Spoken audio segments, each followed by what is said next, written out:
miracle of the Amazon. On the morning of December 24, 1971, excitement buzzed through the halls of Lima's Jorge Chávez International Airport. Among the many passengers preparing for a holiday journey was 17-year-old Juliane Koepcke, a bright, young girl with a passion for nature. Raised by German biologists, Juliane had spent much of her childhood in the jungles of Peru, exploring its secrets with her parents.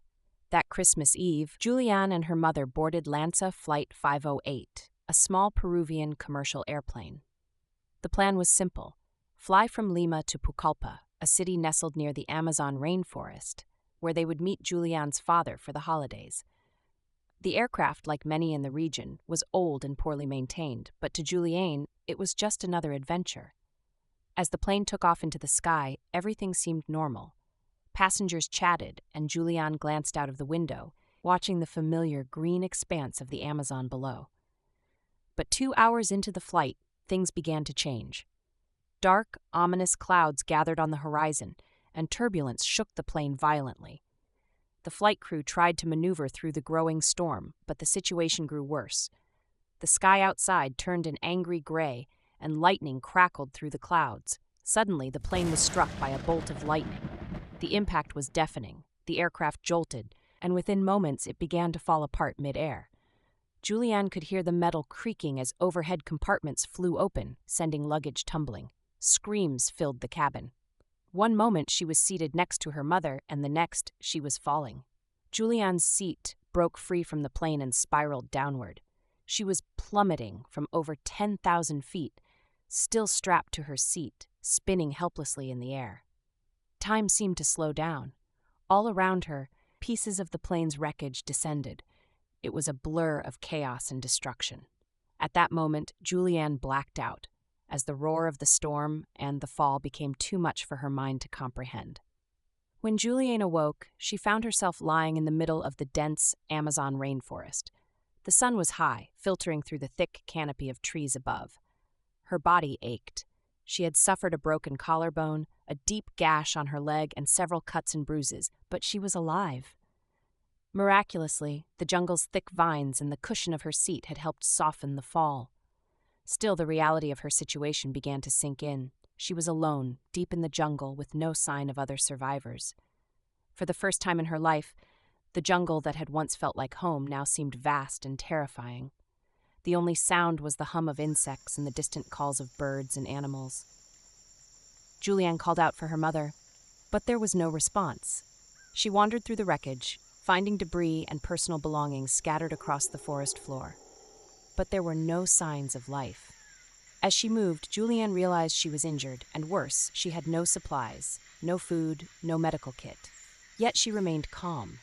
Juliane's parents had taught her about the jungle's dangers and its resources. She knew that the best way to survive was to find a river. In the Amazon, rivers were lifelines, leading to people and safety. With little more than her instincts, she set off into the wild. The first day was grueling. Juliane had no shoes, and the forest floor was littered with sharp stones and thorns that cut into her bare feet. The oppressive heat was exhausting, and she had no food to eat. But she kept moving, following the distant sounds of water. She was determined. Her father had once told her that if she ever got lost in the jungle, a stream would eventually lead to civilization. On the second day, Juliane found a small stream. She followed it, knowing it would lead to a larger river. She drank from the stream, which gave her the strength to keep going. Each day was a test of endurance. She was weak, injured, and vulnerable to the jungle's many dangers.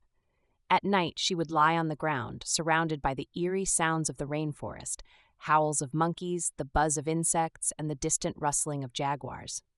The days turned into a blur of survival.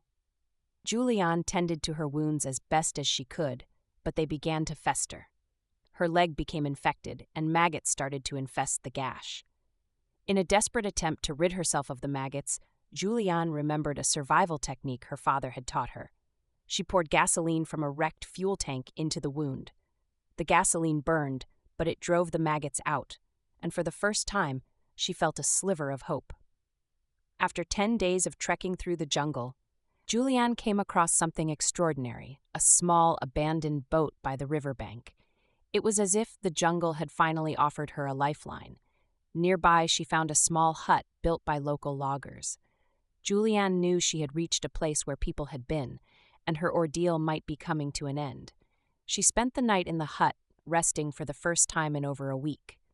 The next morning, Juliane was discovered by local lumber workers. They were astonished to find this young girl, weak and injured, but alive. They tended to her wounds and the following day took her by boat to the nearest village. From there, Juliane was flown to a hospital, where she was reunited with her father. Juliane was the sole survivor of Lanza Flight 508. Of the 91 passengers and crew, she was the only one who walked away from the wreckage. Her mother had not survived the crash, and Juliane later learned that search parties had been looking for the wreckage for days. Juliane's story of survival spread around the world, earning her the title, The Miracle of the Amazon. Her incredible strength, knowledge of the jungle, and sheer will to survive have made her story one of the most extraordinary in aviation history. Years later, Juliane went on to become a biologist, following in the footsteps of her parents, dedicating her life to studying the very rainforest that had both tested and saved her. Her story serves as a powerful reminder of the resilience of the human spirit in the face of impossible odds.